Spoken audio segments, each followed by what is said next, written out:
எனக்கு ஒரு உண்மை தெரிஞ்சாகணும் சாமி. என்ன உண்மைன்னு கேட்குறீங்களா?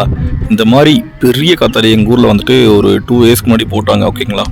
இந்த மாதிரி இருக்கிறதுலே பெருசுங்க. இங்கே பாருங்க, எல்லா பக்கமும் போட்டிருக்காங்க. சுற்றி வளைச்சி பாருங்களேன், எல்லா பக்கமும் போட்டிருக்காங்க.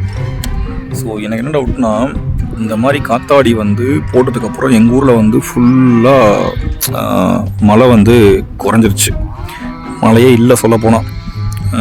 எனக்கு என்ன டவுட்னா, இந்த மாதிரி காத்தாடி போடுறதுனால, நல்லா ஹைட் அண்ட் வெயிட்டாக நல்லா பெரிய காத்தாடி போடுறதுனால கருமேகம் கூட்டினாலும் இந்த கருமேகத்தை கலைச்சிருமா, மழை வராமல் பண்ணிடுமாங்கிறது டவுட்டு. யாராச்சும் விண்டுமில் இன்ஜினியர் இல்லைன்னா இதை பற்றி நாலேஜ் தெரிஞ்சவங்க யாராச்சும் இருந்தால் கொஞ்சம் எக்ஸ்பிளைன் பண்ணுங்களேன். நான் இது ஒரு பாட்டாகவே எழுதிட்டேன்.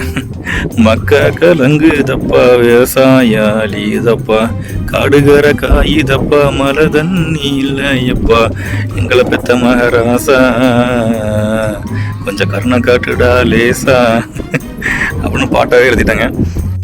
வெயில் பார்த்தீங்களா, என்ன வெயில்னு சொல்லிட்டு. அப்பா சரியான வெயிலுங்க.